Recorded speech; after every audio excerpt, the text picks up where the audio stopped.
राज्यामध्ये 23 फेब्रुवारी 2026 ला ज्या अवकाळी पाऊस आणि गारपीट झाला त्यामध्ये विदर्भ आणि मराठवाड्यातील 11 जिल्हे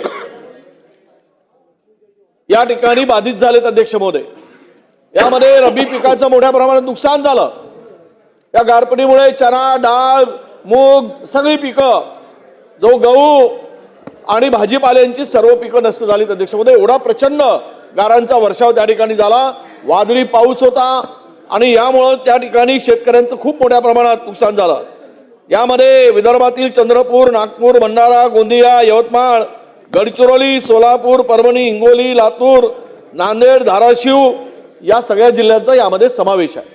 आणि इतकं मोठं नुकसान झाल्यानंतर सरकारकडून अद्याप कुठली या संदर्भात याचं पंचनामे करावेत, त्याचे आदेश दिले गेले पाहिजेत आणि पंचनामे करून माहिती घेऊन तात्काळ खरं तर ही चर्चा होणे आवश्यक आहे। पूर्वीच मागच्या वर्षीपासून हा शेतकरी संकटात सापडला अध्यक्ष महोदय। त्यांना अद्यापही कुठली मदत मिळाली नाही, ती तुटपुंजी मिळाली। आणि कोकणामध्ये असेल, विदर्भात असेल, मराठवाड्यात असेल, हे सगळी जेवढं काही नुकसान झालं त्याच्या केंद्राकडे प्रस्ताव पाठवला। 768 कोटी काही रुपये दिलेत, प्रस्ताव मोठा पाठवला। केंद्राची का दृष्टी आमच्याकडे वक्र दृष्टी आहे कळायला मार्ग नाही, पण त्यावर मी बोलणार नाही। पण राज्य सरकारने आता तरी मागच्या वर्षी आपल्याला लक्षात आणून देतो अध्यक्ष महोदय, शेतकऱ्याकडे सरकारचं दुर्लक्ष कसं आहे। बोनस घोषित केला, बोनस मागच्या वर्षीचा मिळाला नाही। धान खरेदी झालेत, मागच्या वर्षी 2025च्या हंगामाचे पैसे अद्याप मिळालेत मार्केटिंग फेडरेशन कडून आणि आदिवासी विभागाकडून। पण शेतकऱ्यांनी पुढचा हंगाम करायचा कसा, त्याचे पैसे मिळत नाहीत। तुमच्या कर्जबाजारी शेतकरी झालाय, कर्जाची मुक्ती नाही। आणि या संकटामध्ये शेतकऱ्याच्या पाठीमागे सरकारने उभं राहण्याची आवश्यकता आहे। मला वाटतं की हे एवढं मोठं नुकसान आहे, याची चर्चा हे सभागृह सुरू आहे, यामध्ये सगळे कामकाज थांबवून शेतकऱ्याच्या या अत्यंत गंभीर अशा प्रश्नावर चर्चा होण्याची आवश्यकता आहे। म्हणून माझी विनंती आहे की आपण सरकारला आपली ही चर्चा आणि कामकाज थांबवून यावर चर्चा करावी, शेतकऱ्याला भरीव मदत मिळाली पाहिजे, ही सरकारची भूमिका स्पष्ट करावी अशी माझी आपल्याला विनंती आहे। सन्मान्य ज्येष्ठ सदस्य विजय वडेट्टीवार साहेबांनी आज जी माहिती सभागृहासमोर मांडलेली आहे ती गंभीर स्वरूपाची असल्यामुळे शासनाने या संदर्भात योग्य निवेदन करावे। आज प्राप्त झालेल्या सर्व स्थगन प्रस्तावांच्या सूचनांना मी दालनात अनुमती नाकारलेली आहे। मुंडे साहेब, आपण सत्तारूढ पक्षाचे सदस्य असल्यामुळे स्थगन प्रस्तावावर आपण बोलणं उचित होणार नाही। मग पूर्ण होऊ दे, त्यानंतर बोला ना, पूर्ण होऊ दे। आज प्राप्त झालेल्या सर्व स्थगन प्रस्तावांच्या सूचना मी दालनात अनुमती नाकारलेली आहे। पुढे पुढे घ्या। लक्षवेधी सूचना झालं ना आता किती।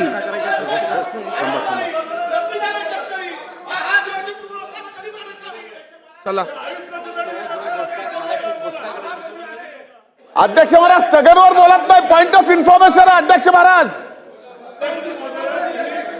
अध्यक्ष महाराज, अध्यक्ष महाराज, पॉइंट ऑफ इन्फॉर्मेशन आहे। तुमचं चालू द्या ना, अरे तुमचं चालू द्या, आम्ही विरोध नाही करत। सगळ्यांनी बसून घ्या, बसून घ्या, सगळ्यांनी बसून घ्या, बसा बसा।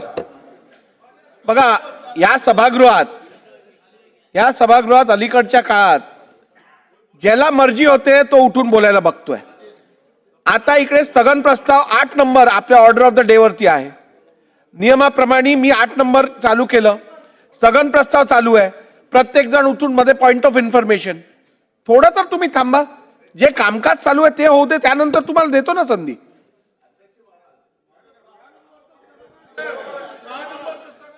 नितीन राऊत साहेब, एक मिनिट वडेट्टीवार साहेब, एक मिनिट। नितीन राऊत साहेब, स्थगन प्रस्ताव जे आहेत त्याला मी दालनात अनुमती नाकारल्यानंतर खरं तर इकडे चर्चा होऊ शकत नाही। तरीही अपवादात्मक अत्यंत महत्वाचा विषय शेतकऱ्यांचा असल्यामुळे मी वडेट्टीवार साहेबांना संधी दिली। त्यानंतर जर प्रत्येक जण, मग मी दिलेल्या रुलिंगला अर्थ काय, मी नाकारणार आणि तुम्ही प्रत्येक विषयावर बोलत राहणार, असं नाही चालणार, असं नाही चालणार। बोला मुंडे साहेब, तुमचं या विषयावर आहे पॉइंट। पण मग असं कसं चालणार, एक विषय चालू आहे त्यात तुम्ही नवीन विषय सुरू करता। अध्यक्ष महाराज, मी आपल्या परवानगीने या ठिकाणी महत्वाचा विषय आपल्या माध्यमातून सभागृहाला आणि सरकारला सांगण्याचा प्रयत्न करतो. अध्यक्ष महाराज, तसं तर स्थगन प्रस्तावामध्ये सोमवारी झालेल्या वादळ, पाऊस आणि गारपिटीच्या नुकसानीच्या बाबतीत बोलले, पण ते बोलत असताना त्यांनी जे नावं घेतली त्या नावात काही जिल्ह्याची नावं त्यांच्याकडनं विसरली, म्हणून मी जास्त आग्रह करतोय. त्यात बीड विसरलाय, बाकी सर्व नावं घेतली. आणि मी परत एकदा सर्व नावं घेतोय.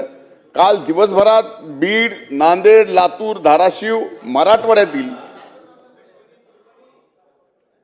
परभणी, काही जिल्हा पूर्व विदर्भातील, अध्यक्ष महाराज कोकण भागातील आणि अनेक ठिकाणी पूर्णपणानं अध्यक्ष महाराज शेतकऱ्यांचं रब्बीचं जी काढणीला आलेले गहू होते, ज्वारी होती, हरभरा, भाजीपाला, फळबागा ह्या पूर्णपणानं उद्ध्वस्त झाल्या.